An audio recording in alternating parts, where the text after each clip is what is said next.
This is a Best in Climate episode of Earth Feels, where each week your hosts Rose and Christine read to you from some of the best climate-related blogs and articles on the web. Hi there, it's Rose with this week's episode of Best in Climate. And this week's essay comes to us from George Spain Warner, and it's entitled The Fight of the Three C's: Capitalism, COVID, and Climate. Who will be the winner? Capitalism versus climate. The face-off, determining the future of all generations to come. Scientists have recently said that we've entered into a sixth mass extinction, as 500 land animals have been pushed to the brink of extinction, likely to be lost in the next 20 years. Just so we're crystal clear on this, the same number of species was lost over the span of the last century.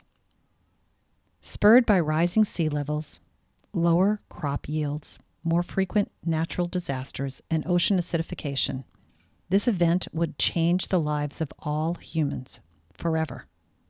The effects would be irreversible, meaning the lives of future generations depend on how quickly we slam on the brakes and slow the proverbial climate steam train we're all aboard. This wild fable is what we face, and it gets crazier yet. We all hold the answers to the problem, yet we aren't implementing them fast enough, and we know it. Quote, "The climate crisis has already been solved. We already have the facts and solutions. All we have to do is wake up and change." End quote. Greta Thunberg. So this potential catastrophe comes down to us allowing it to happen? I'm sure many of you who are familiar with the facts are thinking, well, if this is the case, then why the hell isn't more being done? I've struggled to answer this question for a long time, until the day when I watched Sir David Attenborough's witness statement from the Netflix series A Life on Our Planet. Here, he made a point about our banks continuing to invest in fossil fuels, despite their detrimental effect on the environment. And this made it all click for me. The problem. The problem is not the individual, but the way we govern our societies and business systems. Capitalism. I'm not saying we should do away with the system, or that I've got a better idea for how things should work.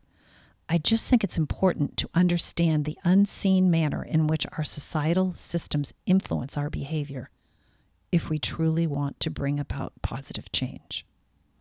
Capitalism is defined as, quote, "an economic and political system in which a country's trade and industry are controlled by private owners for profit, rather than by the state," end quote. From Lexico. What's important here is the fact that we all work towards earning more money, whether we're an employee, an entrepreneur, a CEO, or a company as a whole. For all, the end goal is the same: make more money. Employees want to earn the highest wages possible by making as much money for their company as they can. CEOs want to bring in as much money as possible for their company to keep their shareholders happy and to hold on to their high-paying job. A company wants to sell as many products or services as possible at the highest price they can get away with to keep their stakeholders and stay afloat. There's an important takeaway from this. Capitalism rewards those who are more efficient, i.e., those who drive more profit. Therefore, you can see how it goes against the grain of our societal system to support causes like climate change or the preservation of our wildlife, as they do not make a company or person money. This is why Sir David Attenborough raised the point about our banks investing in dirty energy. To illuminate the problem capitalism has created, we have all been trained to be greedy and individualistic. Banks continue to invest in burning fossil fuels and further destroying our planet because it makes them good money. They aren't focused on the negative chain reaction caused by their actions, so long as they see enough zeros on their income reports each month. There is a silver lining, though. While a CEO has pressure from hundreds of individuals to make money for their company, The everyday person like you or I only have the will of one person standing in our way from contributing to climate change: ourselves. The solution. Where our systems fail us, it is our responsibility to override them by doing what we can on the individual level. Luckily, as consumers, we aren't powerless. Companies exist to serve the needs, desires, and wants of people. And so, by changing what we demand and will pay for on a wide scale, we can affect the negative impacts our global conglomerates are having. How do we change consumer demands on a wide scale? Educate people about what's important, why our current lifestyles are unsustainable, and spread this message through powerful content and word of mouth, all in the hope we will force our global corporations to rethink how performance is measured and mold capitalism into a vehicle that spurs climate action. So there it is, the capitalism versus climate conundrum. We've got a problem, and we've got solutions, but our business systems are preventing us from implementing them. Let's take a look at how we've prevailed to date before examining the effect of a third contender in this fight. How are we getting on? Pre-COVID, we've seen the majority of countries join the Paris Agreement. Well, this is good news. This agreement doesn't tie its members to their promises. And as a result, there's been very little in the way of an uptick in climate action from governments and companies on the global stage.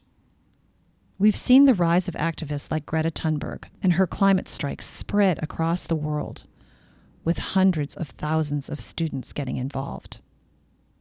As a result, alongside many other influences, climate change has become a common term most are familiar with, allowing a global consensus to form around our unsustainable and destructive actions. However, despite climate science moving from mere theory and predictions to observable reality in recent years, it hasn't been matched by the increase in urgency you would expect, leaving many of us waiting and hoping that our governments and companies will start acting soon. And then what happened? COVID stepped into the ring. COVID's impact on the capitalism versus climate fight. How has COVID impacted us? We've been told to stay home, which has meant we've all been working, educating, socializing, and even exercising from home. We've been told to work from home where possible, traveling less as a result. Many only go out to purchase food. Many have opted to shop online to stay safe. International travel has been banned between hundreds of countries. Small businesses have suffered. Overall, the world has largely been brought to a halt, especially for the average Joe knocked down nesting at home. How has this affected the world? Amongst all this madness, another great shift was occurring. As general human activity slowed down almost to a crawl, we've given our planet a chance to breathe for the first time in decades. Fish were seen in the rivers of Venice. Deer were found walking through the streets of Japanese cities. Dolphins swam and jumped in the waters of the Bosphorus in Istanbul, Turkey. And the air pollution over China and India cleared dramatically, allowing people in the state of Punjab to see the Himalayas for the first time in decades. In the UK, wildlife sightings have soared with record sightings of stoats, foxes, badgers, hedgehogs, and deer, who are usually sensitive to disturbances. What's more, our global emissions have plummeted by 7% in 2020, proving beyond a shadow of a doubt that it is our actions having these adverse effects on our environment and ecosystems. Has this acted as a wake-up call for people across the planet? Let's see. How has this affected our demands and perspectives?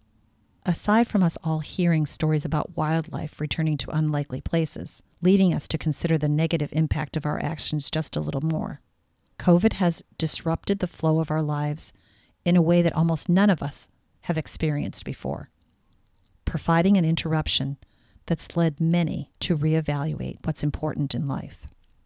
My first thought when the pandemic broke out was that this occurrence was Mother Nature's way of showing us how we'd taken things too far.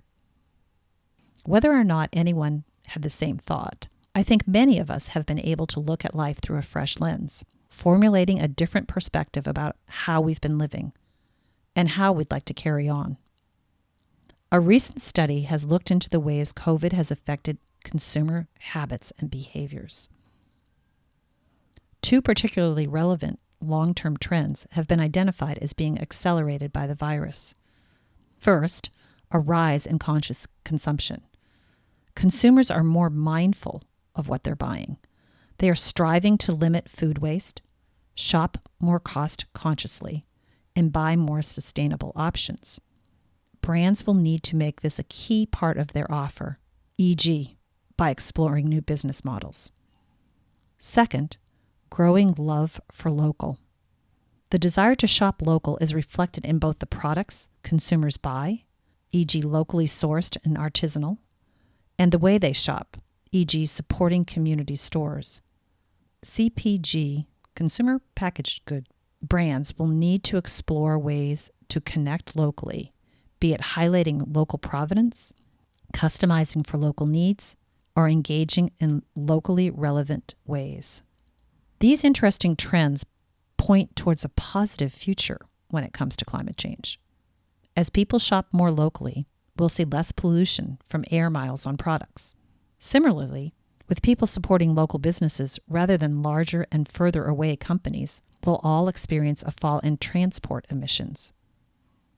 Moreover, as people look for more sustainable options and attempt to reduce waste, we'll see less plastic consumed and less waste produced. This will reduce methane levels from landfill sites and shrink the amount of methane and ethylene released from plastics floating in our seas.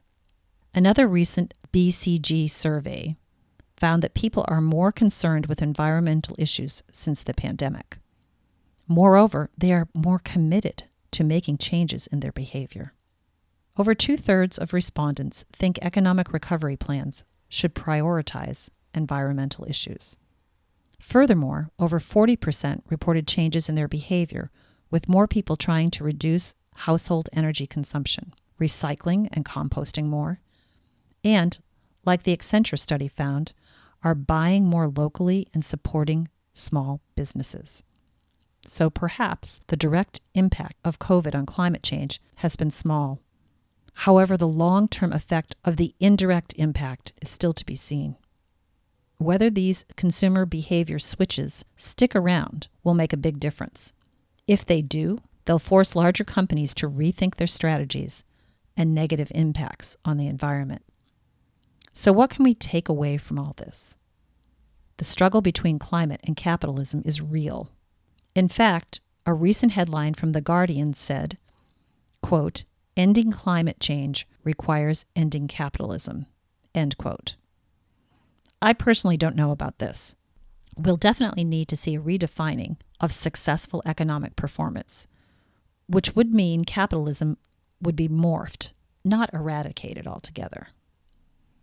One environmental historian and sociologist, Jason Moore, went as far as to label our time as the Capitalocene, believing that the use of the Anthropocene shifts the blame from corporations and capitalism to the general consumer. Considering just 100 companies have been responsible for 71% of global industrial greenhouse gas emissions since 1988, you can hardly argue with him.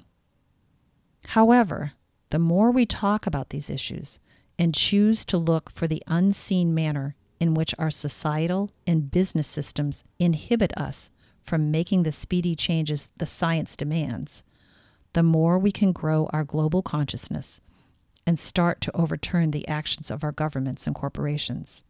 Similarly, we can take solace in the fact that COVID might have actually done us some good on our journey towards our goal of net zero emissions. The more of the general public who start to reject the actions of our governments and large corporations, the sooner we can achieve our goal. And as David Attenborough says, live at one with nature. Do you think COVID has brought about lasting changes in our habits? Or once we go back to, quote, normal, unquote, do you think this will all be forgotten? I'd love to hear your thoughts.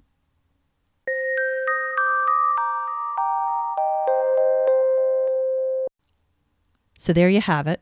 That's from the Exploratree.blog, and the author is George Spain Warner. The Exploratree blog appears on consume.com. I'll include a link to George's most recent work and to his most recent blogs. He's the co-founder at Consume, which is a marketing platform. His post just really resonates with me because I think we're all trying to figure out what's it going to look like after this. As George stated so eloquently, I think many of us have realized the folly in some of the things that we valued. I know that I'm personally making changes. I'm trying to live more closely with the earth. If you've been following this podcast, you know how passionate Christine and I are about regenerative agriculture, about growing our own food, composting, buying secondhand, all those kinds of things. I'd love to hear from you guys about what you're doing, what changes you're making in your life to live closer to Mother Earth. Thanks for listening. Catch you next time. That's this week's episode of Best in Climate for Earth Feels. Special thanks to singer-songwriter Kristen Hoffman for generously allowing us to use Song for the Ocean. Thanks for listening. Don't forget, subscribe to our podcast so you don't miss an episode. Catch you next time. Bye-bye. Children of the earth, I'm calling out. There's a mission for you and for me. You see, your mother, she has been suffering.